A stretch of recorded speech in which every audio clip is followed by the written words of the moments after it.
Assalamualaikum dan salam Sarawakku sayang, bersama saya Alfairez Jemurin. Tumpuan berita. Sarawak menyasarkan menjadi antara pengeksport produk makanan bersih menjelang tahun 2030.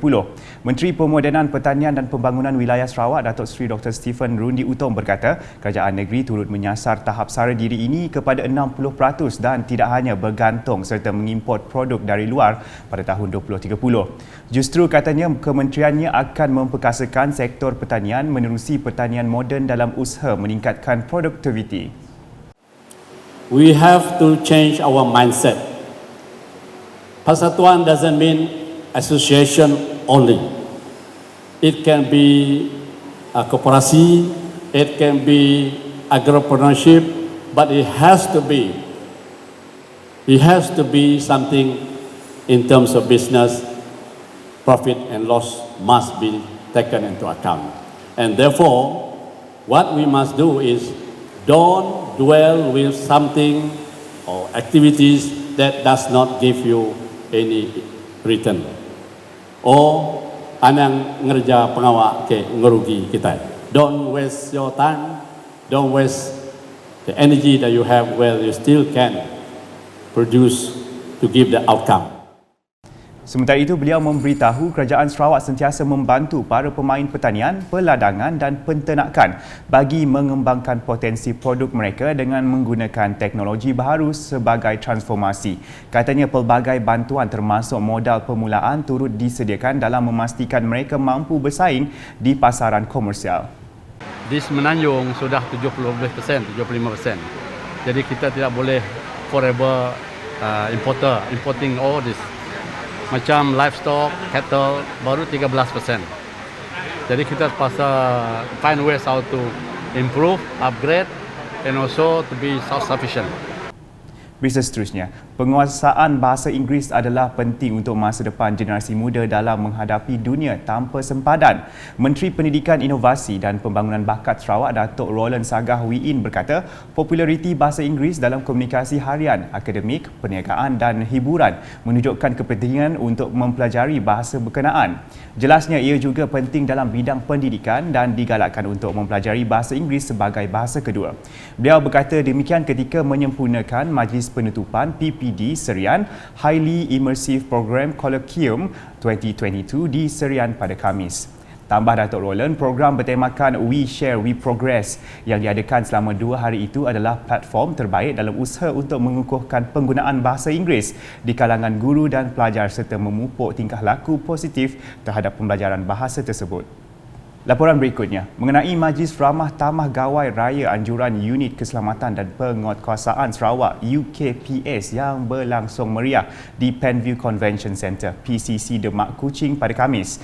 Timbalan Premier Sarawak Datuk Seri Dr. Sim Kui Hian merupakan tetamu kehormat yang hadir sama memeriahkan majlis berkenaan.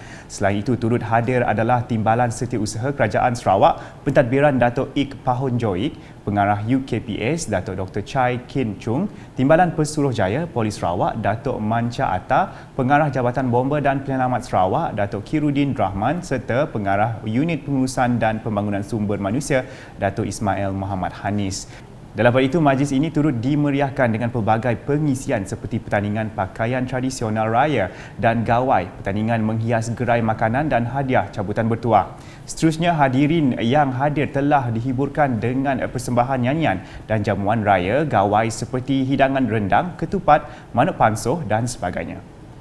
Di Miri pula, pejabat residen bahagian Miri dengan kerjasama agensi dan jabatan di Kompleks Islam Sarawak Miri telah mengadakan Majlis Ramah Tamah Aidilfitri dan Pragawai 2022 pada Khamis. Timbalan Menteri Pembangunan Wanita, Kanak-kanak dan Kesejahteraan Komuniti Pembangunan Wanita dan Kanak-kanak, Datuk Rozi Yunus telah menghadiri majlis yang julung kali diadakan di situ selepas pandemik COVID-19 melanda negara sejak 2 tahun lepas. Majlis berkenaan merupakan satu platform untuk mengeratkan hubungan silaturahim serta bagi menjalin kemesraan dalam kalangan semua hadirin yang hadir.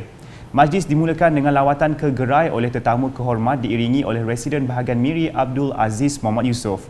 Dalam majlis sama, sambutan turut dimeriahkan dengan penyertaan daripada 8 agensi dan jabatan yang menyediakan teratak raya dan ruai gawai yang menyajikan pelbagai juadah Hari Raya Aidilfitri serta hidangan Hari Gawai seperti kelupis, rendang, kari, ayam pansuh, kuih raya serta pelbagai lagi hidangan.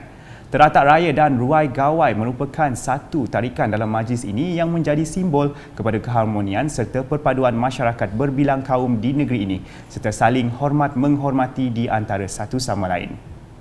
Sementara itu, Lembaga Amanah Peringkat Kampung akan memberikan banyak manfaat kepada generasi baharu. Timbalan Menteri Kementerian Pembangunan Wanita, Kanak-kanak dan Kesejahteraan Komuniti Sarawak, Muhammad Razi Sitam berkata adalah menjadi salah satu tanggungjawab untuk menjaga lembaga amanah itu dengan sebaiknya. Jelasnya lagi, beliau menzahirkan ucapan terima kasih kepada Premier Sarawak, Datuk Patinggi Tan Sri Dr. Abang Abdul Rahman Zohari Tun Datuk Abang Openg kerana telah meluluskan permohonan untuk membina sebuah masjid baharu di Kampung Bungin dengan jumlah sebanyak RM5 juta. Dan alhamdulillah tiga-tiga masjid itu dah lulus. Cuma bezanya seat sama kos. Masjid Bungin 5 juta alhamdulillah.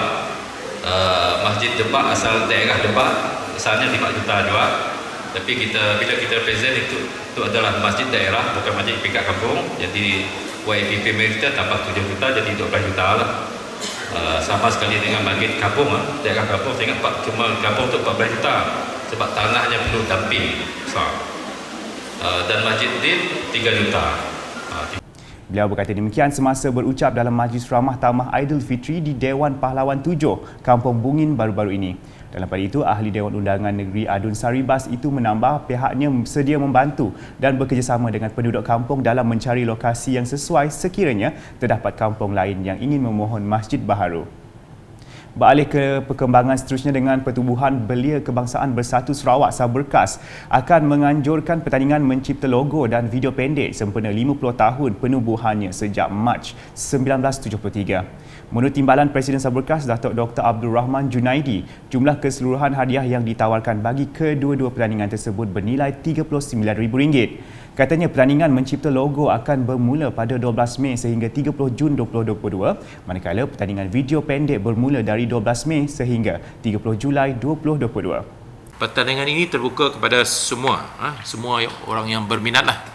Ada mereka ahli ataupun mereka bukan ahli Saberkas. Dan mereka mesti mematuhi syarat-syarat penyertaan yang telah ditetapkan oleh Urustia pertandingan kita. Penyertaan untuk pertandingan ini adalah melalui imbasan kepada QR code yang disediakan dan diisi melalui Google Form yang juga telah disediakan oleh pihak Urustia pertandingan.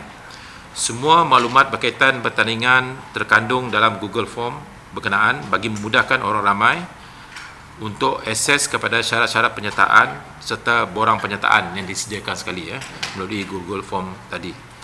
Beliau berkata demikian pada sidang media khas pertandingan mencipta logo dan pertandingan mencipta video pendek sempena sambutan Jubli Emas Saberkas di Bilik Mesyuarat Saberkas pada Khamis. Dalam pada itu, Setiausaha Agong Saberkas Safi'i Ahmad menjelaskan logo dan video yang menang nanti akan menjadi logo dan video rasmi untuk program-program Saberkas selepas ini. Johan pertandingan mencipta logo akan membawa pula wang tunai sebanyak RM5,000 berserta sijil kemenangan, manakala Johan bagi kategori video pendek akan menggondol wang tunai berjumlah RM10,000 serta sijil kemenangan. Sekian edisi tengah hari bersama saya Alfaris Jemurin. Berita lebih lanjut boleh didapati di semua platform media sosial UKAS termasuk portal ukas.sarawak.gov.my dan UKAS channel di YouTube. Salam UKAS.